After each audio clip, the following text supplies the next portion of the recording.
Hello students, आज हम chapter 2 पूर्ण संख्याएं की एक्सरसाइज 2.2 का 6th और 7th क्वेश्चन सॉल्व करेंगे। 6th क्वेश्चन देखिए क्या है। कोई दूध वाला एक होटल को सुबह 32 लीटर दूध देता है और शाम को 68 लीटर दूध देता है। यदि दूध का मूल्य 15 रुपये प्रति लीटर है तो दूध वाले को प्रतिदिन कितनी धनराशि प्राप्त होगी।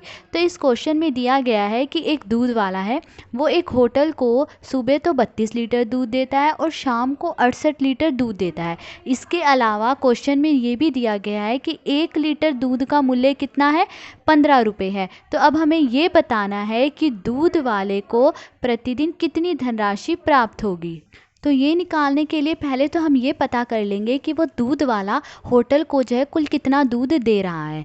तो देखिए सुबह दूध देता है 32 लीटर, ठीक है, और शाम को दूध देता है 68 लीटर।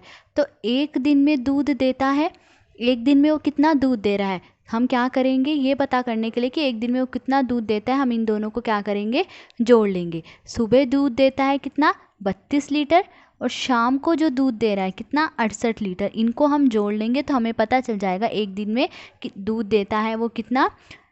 इनको जोड़ लेंगे कितना आएगा, 100। तो वो एक दिन में दूध दे रहा है 100 लीटर। जो दूध वाला है होटल को एक दिन में वो 100 लीटर दूध दे रहा है। तो ये तो हमने पता कर लिया कि वो कितना दूध दे रहा है। अब देखिए क्वेश्चन में दिया गया है कि 1 लीटर दूध का मूल्य कितना है, 15 रुपये है। अब देखिए 1 लीटर दूध का मूल्य कितना है, 15 रुपये है। तो 100 लीटर हमने निकाला था ना, एक दिन में कितना दूध दे रहा है, 100 लीटर। तो 100 लीटर दूध का मूल्य कितना होगा। देखिए 100 लीटर क्या है, ज़्यादा है। ज़्यादा के लिए हम क्या करते हैं, गुणा कर देते हैं। तो क्या करेंगे, 100 को हम 15 से गुणा कर देंगे। 100 लीटर दूध का मूल्य ज़्यादा होगा और ज़्यादा के लिए हम क्या करते हैं, गुणा करते हैं। तो मैंने 100 को 15 से गुणा कर दिया। कितना आएगा, 1 को 15 से गुणा करेंगे 15, और बाकी ये 2 जीरो है, तो 1500 रुपये। तो 100 लीटर दूध का मूल्य क्या है, 1500 रुपये है। तो इसका मतलब वो जितना दूध दे रहा है उसके बदले में उसे कितने रुपए मिल रहे हैं, 1500 रुपये मिल रहे हैं। वो 100 लीटर दूध दे रहा है तो उसको जो है 1500 रुपये मिल रहे हैं। तो यही हमें बताना था कि दूध वाले को प्रतिदिन कितनी धनराशि प्राप्त होगी। तो दूध वाले को प्रतिदिन जितनी धनराशि प्राप्त होगी कितनी, 1500 रुपये। ये हमारा आंसर। अब देखिए तो था 6th क्वेश्चन। अब 7th क्वेश्चन की तरफ चलते हैं। 7th क्वेश्चन है, निम्न को सुमेलित मतलब मैच कीजिए। हमें ये क्वेश्चन दिए गए हैं और यहाँ जो है हमें गुण दिए गए हैं। हमें बताना है कि इन क्वेश्चन में इनमें से कौन सा गुण जो है वो लगा हुआ है। तो पहला क्वेश्चन देखिए क्या है, 425 गुणा 136 बराबर, मतलब इन्होंने 425 गुणा 136 को ऐसे लिखा है, 425 गुणा, ठीक है, 136 को जो है इन्होंने टुकड़ों में लिख लिया है, 6 जमा 30 जमा 100, ठीक है। 136 को अगर हम ऐसे भी लिख सकते हैं क्योंकि जोड़ेंगे तो 136 आएगा, ठीक है। इन्होंने इसको क्या करा है, टुकड़ों में लिखा हुआ है। अब देखिए अगर मैं इसे सोल्व करूँ तो मैं क्या करूँगी, 425 को पहले 6 से गुणा करूँगी, फिर 425 को 30 से गुणा करूँगी, और फिर 425 को किससे गुणा करूँगी, 100 से गुणा करूँगी। तो ये कौन सा गुण होता है, ये वितरण का गुण होता है, ठीक है। और ये गुण किस पे लगा हुआ है, योग पे लगा हुआ है। तो ये क्या कहलाएगा, योग पर गुणन का वितरण कहलाएगा। इन दोनों ही स्थितियों में चाहे मैं इसे ऐसे सोल्व करूँ चाहे ऐसे सोल्व करूँ, आंसर क्या आएगा, सेम आएगा। तो ये कौन सा गुण कहलाएगा, योग पर गुणन का वितरण। मतलब इसको हम अगर मैच करें तो ये किसके साथ मैच होएगा, सी के साथ। तो ये था फर्स्ट पार्ट। अब सेकंड पार्ट देखिए, इसमें भी हमें बताना है कि इसमें कौन सा गुण लगा है।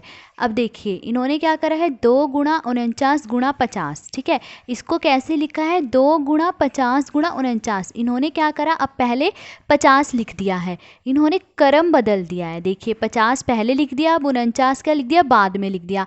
अब चाहे मैं ऐसे सोल्व करूँ, मतलब पहले चाहे मैं 2 को 49 से गुणा करूँ और फिर 50 से गुणा करूँ, तो जो आंसर आएगा वही आंसर जो है इसको सोल्व करके भी आएगा। चाहे मैं क्रम बदल दूँ, आंसर क्या आएगा, दोनों में सेम ही आएगा। ये कौन सा गुण कहलाता है, क्रम विनिमयता का गुण कहलाता है कि अगर हम क्रम को बदल भी दें तो भी आंसर क्या आएगा, सेम आएगा।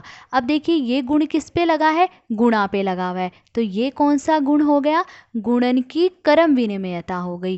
कौन सा गुण हो गया, ये गुणन की क्रम विनिमयता। तो मतलब ये किसके साथ मैच होगा, ए के साथ। अब देखिए थर्ड पार्ट क्या है। थर्ड पार्ट में देखिए 80 जमा 2005 जमा 20, फिर बराबर 80 जमा 20। अब इन्होंने पहले क्या लिख दिया है, यहाँ पे 20 लिख दिया, 2005 को बाद में लिख दिया है। तो इसमें भी इन्होंने क्या करा है, क्रम बदल दिया है, पर आंसर जो आएगा सेम ही आएगा। इसको सोल्व करके जो आएगा और इसको सोल्व करके जो आएगा, दोनों क्या आएंगे, सेम आएंगे। तो इसमें भी इन्होंने क्या बदला है, क्रम बदला है। तो ये क्या हो गया, क्रम विनिमयता। पर किस पे लगा है ये गुण, जमा पे लगा है, मतलब योग पे लगा है। तो ये क्या गुण कहलाएगा, योग की क्रम विनिमयता। मतलब ये किसके साथ मैच होगा, बी के साथ। तो ये था हमारा 7वां क्वेश्चन। इनमें हमें बताना था कि इनमें से किस क्वेश्चन पे कौन सा गुण जो है लगा हुआ है, वो हमने बता दिया। तो आज हमने 6th और 7वां क्वेश्चन सोल्व करा। अगर आपको वीडियो पसंद आई हो तो please like, share and subscribe. Thank you.